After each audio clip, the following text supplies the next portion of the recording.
All righty. Evan, It's hello. happening. It's happening. How are you doing, Evan? I'm great. I'm ready. I'm ready to go. Ready when you are. Amazing. Yeah, I'm ready as well. So, Evan, welcome to Mindset Mastery with Mindset Mary. I am honored to have you here. Mindset Mary, let's go. I'm excited. Because you are actually the person that inspired me to have this channel. It was Okay. really never, it was never the plan for me, but the more I'm delving into this world of YouTube and having a channel where you can share your message, the more I'm falling in love with it. Delving in. I love it. That's great. So I am thrilled to have you here today, Evan. Thank you so much for joining. So Evan, I think I'd love to start with this one word that's so empowering to you and it's empowering everybody around you. And that's the word of believe. Tell me what that means to you. So I think everybody has a single most important core value. I write about this in 2 of my books, Built to Serve and Your One Word, that when you figure out what your most important core value is, it's something that then you bring to your life, but also to your business. And it's your greatest contribution to the world. Like the greatest thing that I can give other people is just more belief. And so my parents growing up used to tell me that I'm Evan Carmichael. You could do anything that you believe that you can. And it was just a reminder, that a quote I still use today when I need that extra little push. Yeah. And it's ultimately what I'm trying to solve for the world. I think the world's biggest problem is people don't believe in themselves. I think everybody's got what I call Michael Jordan level genius at something. And it's probably not what you went to school for, and it's probably not what your parents did or what your job was. It's probably something completely different. Yeah. And most people are too afraid to go down that path and delve in and explore, because they don't believe in themselves enough. And so I wake up every day, trying my best to solve that problem for a few more people. Right. Yeah. No, absolutely. I would completely agree with you. And so for me, as a mindset coach, when I see that people are not believing in themselves, I see that there's some sort of a limiting belief or a blockage that's preventing them from finding that belief. What do you believe that is in terms of what is holding people back? There's a lot. Yeah, it's true. Maybe if And we can contextualize it with, like, let's say entrepreneurs, what's holding people back from just living in their purpose the way you've done?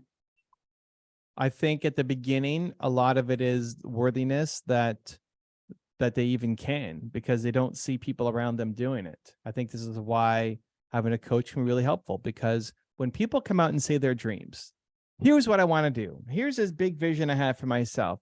First off, a lot of times we talk ourselves down from the dreams. You know, the next day you realize, oh my gosh, I said I was going to do that. I said I was going to start a YouTube show. I said I was going to be a coach. I said I was like, I can't do that. That's crazy. And we instantly talk ourselves down from the thing. Yeah. But then also we'll tell a few people, and then they'll give us weird looks, like, you're going to go and do that? Are you crazy? And so that's where I think having support, having help, having a coach, having somebody, a mentor, the guide for you really helps. So it's not you just doing things all on your own. And then I think also immediate action really helps. You know, that when you get an idea, trust that the idea is good, and then do something about it to build momentum. Because I think for a lot of people, the only thing they're missing is momentum. They're just not starting. You know, you feel bold, you get this idea, you feel bold, inspired, like, yeah, I'm gonna go do this thing. And then you wake up the next day, it's like, oh, can't do that. And so the key is, like, you got to take action while you are in that moment, in that zone. And what great coaches will do is then also give you homework to do, and the first step, like you do together. Right. Okay, I'm going to help you do this. I'm so afraid to get on YouTube. Okay, well, let's make a video together right now. And then you push them to do the thing, because it's in their best interest. And so I think people take 10 years to take the first step. And it's about getting momentum going, because once you have momentum, it's a lot easier to keep going. But building that momentum, taking that first step, is really difficult. You're absolutely right. Yeah, I can completely relate. And like, even as I'm going through this journey with movement makers and like being a thought leader, there are some days where my energy is so high and I'm in so much belief of my abilities and, my mission and what I'm trying to do in the world. And then there are other days where I'm feeling like, can I really do that? Yeah, you're not feeling as connected. But then I ask myself, okay, well, if I wasn't doing that, and if I'm not on this journey and I'm not on this big mission, what would I rather be doing? Hmm. And I come to the same answer: nothing else. This is what I want, right? And I think it's important that entrepreneurs stay connected to what it is that they're trying to achieve and what they're trying to become. And I always try to just go back to like, okay, but if there's nothing else I'd rather be doing, then why aren't I doing that? You Yeah. know? And So this is where, environment and habits and routines and people around you really, really, really matter, because people just don't stay consistent, right. because it's so easy to fall back into our old patterns, and something's going to happen that will, throw you off course. And it's easy to regress back to who you used to be. And it's like, it's this fight to be the person that you want to be. And it's a daily fight. And there's always things that are pulling at you to come back to who you were. And so Yeah. that's where, whether it's habits.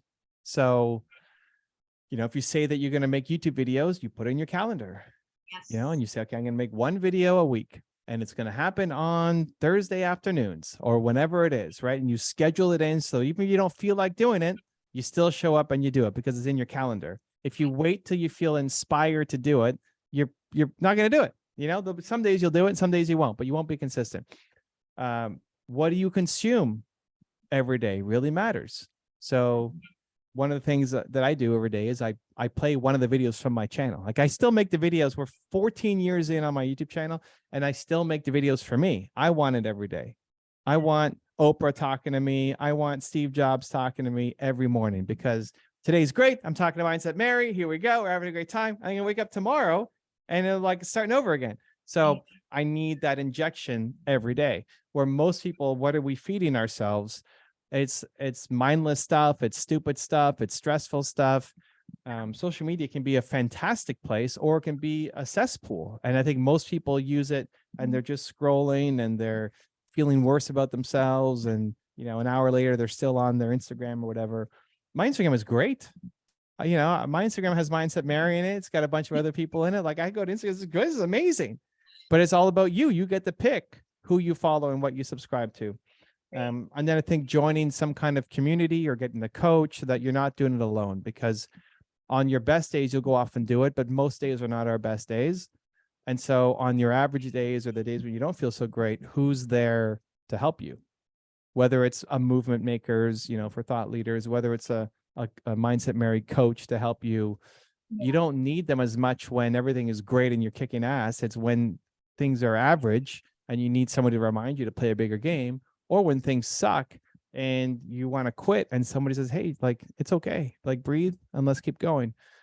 And so most people don't have that in their lives. Most people don't have a great friend network of people encouraging them and pushing them and inspiring them. So great, go find it, go join communities, go work with a coach, so that you have some people around you now who are helping you stay accountable and pushing you to be a better you. I love that, Evan. I love that. I love how self-aware you are, and that you have such tactical tips and strategies on like what you actually need to be doing, right, for yourself, the support that you need to be seeking from others. Because I think that, like, as entrepreneurs, we often feel like we're doing it alone. So embracing ourselves within a community is beautiful. And honestly, like, since I joined Movement Makers a couple of months ago, I don't think I've ever taken so much action. I think I've always been so up in my head about, needing to know more, learn more, grow more, so that you can actually say, yeah, I can do this. Or like, it's funny how when you really surround yourself with people who are on a similar mission, how much more confidence you end up having in yourself and just wanting to show up in a different way, for yourself and for your community, and starting to just believe in yourself. It's amazing how when someone truly believes in you more than you believe in yourself, you actually start to build more confidence and start thinking that, well, what if it is possible? So what I really want to know, Evan, is when you're having those days, what do you tell yourself or who helps you on those days? Because we can't all have 10 out of 10 days, right? Like we wish we could, but they're not always going to be a 10 out of 10. We have to accept that sometimes there's a 2 out of 10 or a 4 out of 10. What do you do on those days? Yeah. So my habits save me for most of the time. I almost every day will have a Believe walk, and that's part of my morning routine. I wake up, I get outside, I go for a Believe walk, and that's getting fresh air. But I'm also listening to one of my own videos and responding to people in my community to remind me of the thing that I'm doing. I haven't. This part's a little weird, where like I haven't wanted to quit. People say, "What about quitting on you?" I haven't thought about quitting ever on YouTube. It's too connected now to like serving and what I do.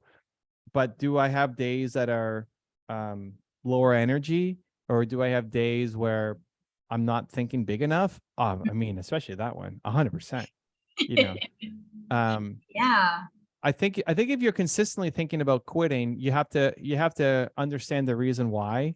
Is it because you're afraid, or is it because you don't want to do things? Right. I think people stay in things too long. Like when people say don't quit, don't quit. I think people should often quit on businesses sooner, relationships sooner, jobs sooner, because you'll never win doing work that you hate.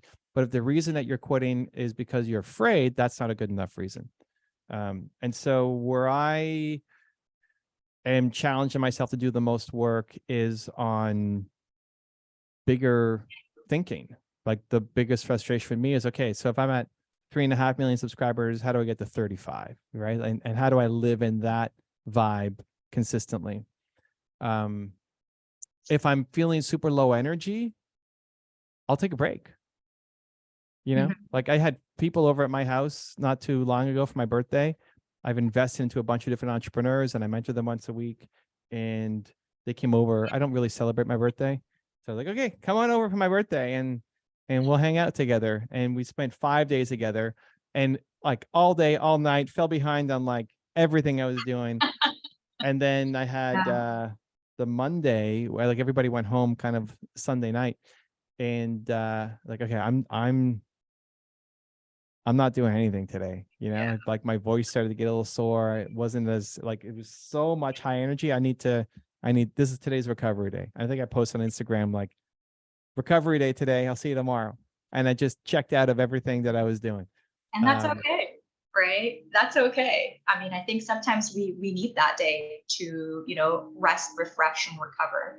And, maybe you don't celebrate your birthday, but what I think you do celebrate? I think you celebrate connection. I think that's what you give, that's what you give yourself on your birthday is the ability to connect with your circle and those that care about you and that you care about. Yeah, I mean, it's an excuse to get together. We Good were one. looking at Thanksgiving because in Canada we celebrated different than Yeah. the Americans. Yeah. One, we don't care. Is like Thanksgiving in the US is a giant deal, where for us it's okay, but it's not like a huge big Yeah. deal. And so I thought, hey, why don't we have people over on Thanksgiving, which is October for us, and then May, which is my birthday, and like twice a year connect and help. And it was a fun thing to do to test. And I think this again is one of those things where you get an idea, just start, just test, just play with it, just see if you like it. Like it could have been a complete disaster, Mhm. or it could be the greatest thing ever, but you don't know until you do it, and you can't think your way through that. And so when I get an idea, I trust that it's a good idea. And then we just start doing something about it. So I messaged everybody, hey, I'm thinking about doing this for my birthday. Everybody was in, everybody booked their flights. So like, okay, I guess we're doing this thing. And then it ended up being amazing. We'll make a couple tweaks and changes the next time, but for the most part, it was awesome. And you never know until you start doing it. And so it's taking those ideas you have and just taking the smallest possible action step instead of overthinking it. Because if I wait until tomorrow, I probably wouldn't have done it. Mhm. That's true. I think it's important when you're in that emotion to instantly take action. That takes you just one step further. I think that is important because it's true. Other things will come online. We'll start thinking about something else, and then it just that idea becomes fleeting. So now I'm glad that you did that because I actually enjoyed watching your stories. Like it was nice because you built an experience for yourself and for your, for your group, but then you also allowed us to kind of join in and have a window into your experience. And I was amazed. Like, we had our movement makers session, and a bunch of your people came online to give us 10-minute talks, and I enjoyed everything they all had to say. I think you asked me, like, which one's your favorite? It's so hard to say. They are all unique, special individuals who have something special to share, and it's hard to even pick one. But it got me thinking, like, this is Evan's circle, and they're amazing people. What does Evan look for when he brings someone online, whether it's, someone he partners with, or someone, that's working for you? Like, when you have people in your circle, in your close circle, what are the mindsets? Like, what are you looking for in terms of their characteristics that would align with what you want? So there's two things. The first is the person, and the second is the business. Yeah. And so for the person, I'm always, first off, like, if you're not a good person, or you're not, I think that's not true. Everybody's a good person. But if you're not, like, if we're not aligned, we're probably not going to be spending much time together anyway. Like, I attract people who love the message of belief. I don't really bring in people who are complainers or negative people, or because they'll be repulsed by my content. Like, they'll see, it's hard to avoid my content. Be like, who's this guy? Always positive and believe, yada, yada. Great. Like, they'll never spend time with me, right? So I guess that part's already eliminated. So we're already attracting kind of good, caring. You look at movement makers, they're caring, kind people who want to make a difference. Like, it's just amazing, optimistic people. So that's already a given. But then what I look for is I give them some kind of test, some kind of test to see how much they want this thing. And that's the thing that then it comes off as a small test, but for me, it's like everything, right? Oh, okay. So, I'm intrigued. What's an example? So I look at, everyone's got their own thing. So Alex was the first one that I did it with, and he helps me run the Toronto Dance Salsa, the largest dance school for salsa in Canada, maybe North America. And he was an instructor at the school, training to be an instructor. And I didn't think he would be a good instructor, but the former owner, she was training him. It's like, okay, great. But then she hurt herself. She injured her back and she couldn't teach anymore. And the way that the classes work is a guy and a man and woman at the front. Okay. And I had to come in and teach some of the classes now because the owner was injured. And Alex was all bummed because we don't have two men at the front as the model. And so he came and picked me up. We're driving to the studio, and he was only an assistant. Like, he didn't really know much about the moves and what had to be taught. And it's 3 different hours of teaching 3 different levels. And he picked me up. We're driving to TDS, Toronto Salsa. And I said, hey, Alex, we got 2 options. He already assumed he's out. First option is I can come teach these classes. You can sit on the bench and, like, watch me, and I'll give you feedback afterwards. It's like basically a demotion from where he was at. Or you teach at the front, and I'll give you feedback as I go, as you go through, which ends up like a giant promotion. But he wasn't ready. Like, he didn't know all the material. It's like, imagine, okay, Mary, you're going to go and teach 3 hours of movement makers on 3 different topics, and you're, like, not prepared, but it starts in 10 minutes. Do you want it or not? Right. And he said, yes. It's like, okay, let's go. I like this guy a little more now. Right. And for me, that was now he's working to the path to owning the business and being partners together on it. And if he said no to that, it would have been over. Yeah. Right. Done. But he said yes. So now that means everything. So I don't lay it out like this. If you say no here, then we're done. It's just a minor thing. It's a cliff jumping opportunity. And do they do it or not? And that starts to separate them from just being a good person. And so I always give somebody some kind of test, even being here on this show, right? I mean, you asked me when you were in Toronto, but when we offered you the Toronto thing, that was very last minute, right? I mean, we messaged you, you didn't see it in time. There wasn't a spot available. Yeah. And you're in Ottawa, which is like, how long was the train ride? 4 hours? Around 4 hours. Yeah. Okay. 4 hours away. Okay. So we sent it out to you and a couple other people, and it went to spam or something. You didn't see it. So we booked somebody else. right? Yeah. Somebody Yeah. else was booked. It's like, okay, cool. Like I reward people who act quickly, even if it's like it wasn't your fault, it was in spam, whatever. But then like the day before, somebody cancels because they're sick and they didn't want to come and make us all sick. So now we have an extra spot. We had Yeah. 4 people come in, I think.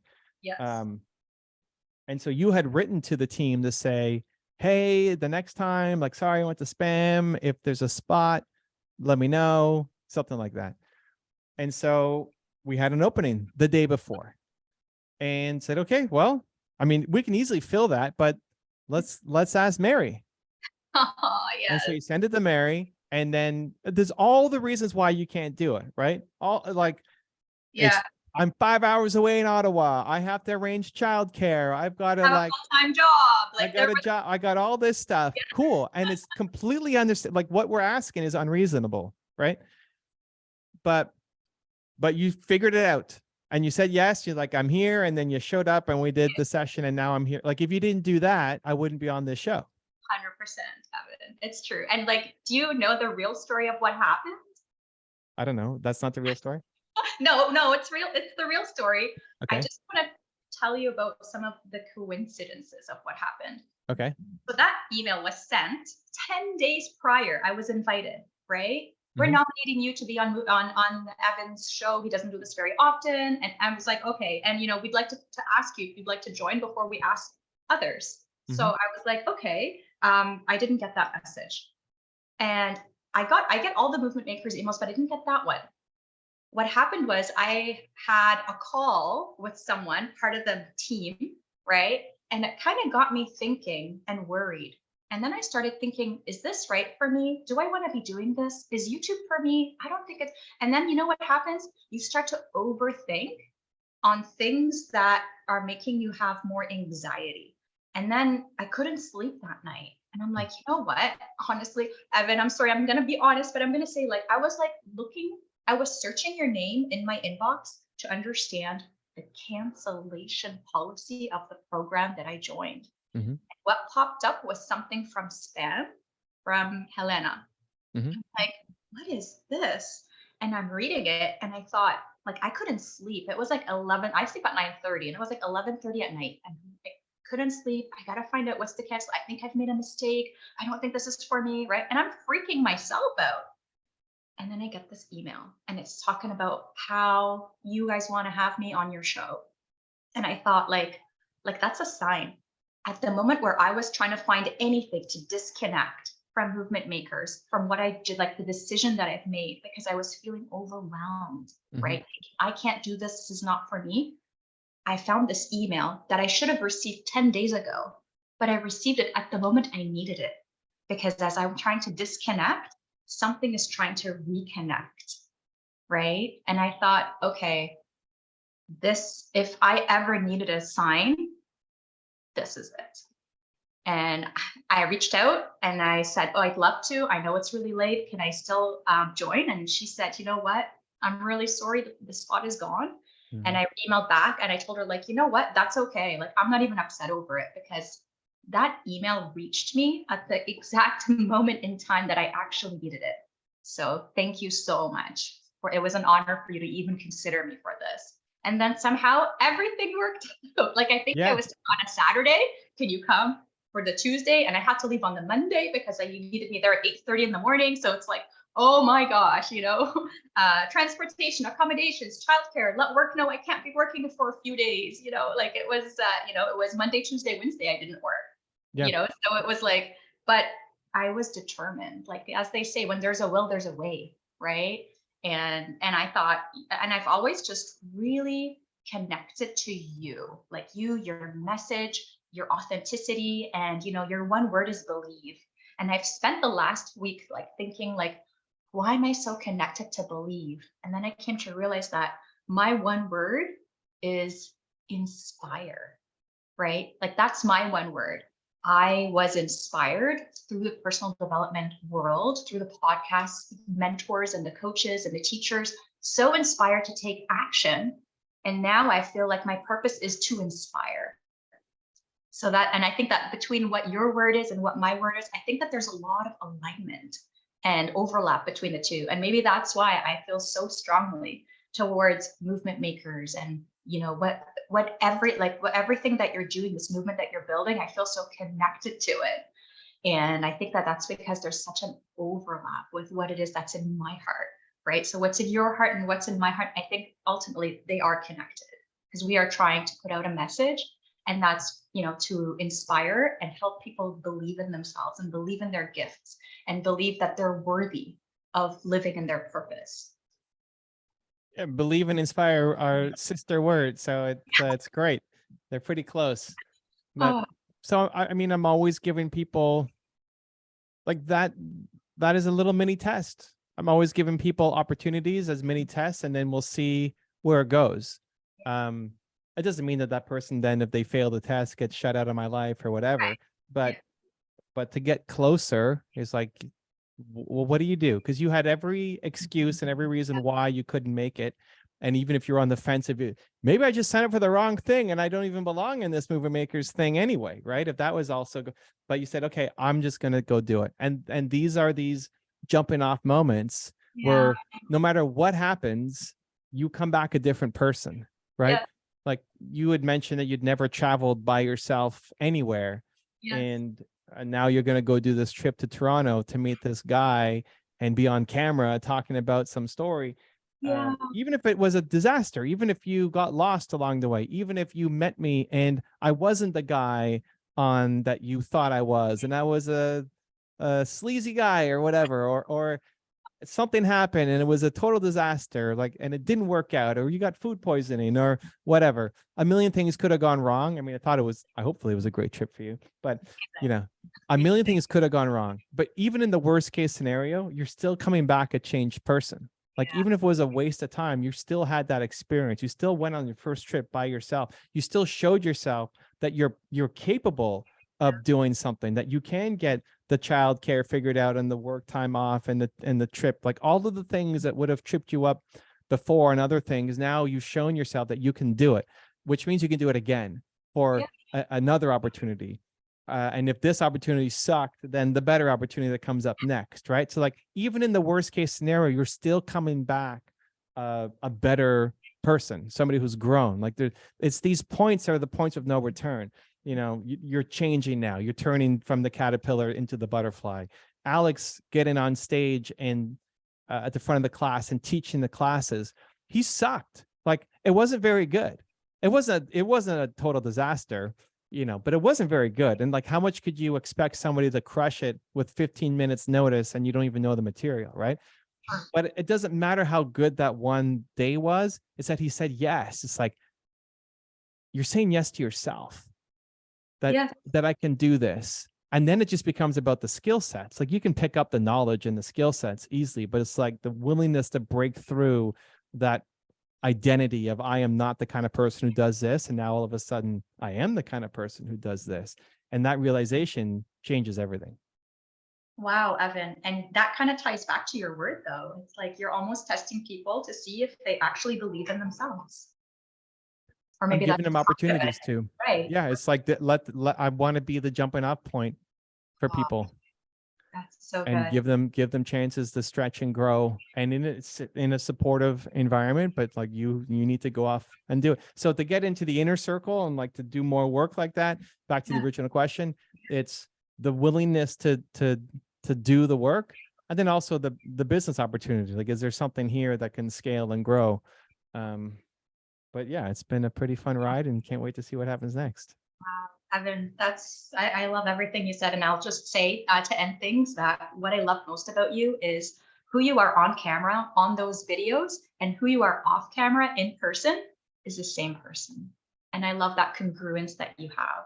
I love that, because sometimes, people are a certain way in a certain setting and a different way in a different setting, and you're just you, right? And I wish more people can just be comfortable enough in their own skin to just be themselves, no matter their environment, right? You stay authentic to who you are in your message. Yeah, I mean, thank you. I mean, I think that's among the greatest compliments anybody can give you. I think at the beginning, especially, was less about comfort in my own skin and more just fear of, Yeah, if I was fake or caught in a lie or something, then that would be, I hate disappointing people. So It's not that I was so confident and super comfortable and I'm a rock star. It's more like, oh my gosh, I don't want to let anybody down. But yeah, But I who mean, you are now, who you are now, I think who you are on camera and off camera is the exact same. And I love that because that breeds trust and confidence in who you are. yeah, I mean, strategically, it makes a lot of sense, I guess. For me, it's just, I don't know. It's less strategy and just more doing. It's Yeah. just easier to live. If you're making 14 years worth of content, it's easier to just do what you want to do and be you and not try to be fake. Like when people burn out, it's because you're doing a lot of work that you don't actually feel is aligned with what you want to do. So Yeah. I'm not burning out 14 years in because I love it. Yeah. Because I, this is fun. and you know how I know you love it? Because it's natural. It comes easy, right? It's hard to keep being someone you're not. And it's easy to just be who you are. And when I talk to you, when I interact with you, whether it's over Instagram stories, whatever it may be, like you're always you. And that's so refreshing. I love seeing that. And it inspires me to always feel confident and comfortable enough to just be me, right? No matter the audience. Be yourself because like you said earlier, the right people who share in your message are going to naturally gravitate to who you are, and what you're about. And I love that, Evan. Thank you so much. What an amazing interview. I truly cherish all our moments together. I'm always learning, I'm always growing, and it encourages me to put myself out there and not be scared and believe in my gifts. So thank you, Evan. Mindset Mary. Let's go. Busy. I'll leave. Thank you for having me. Appreciate you. Take care, Evan. Okay. Take care. Bye. Bye.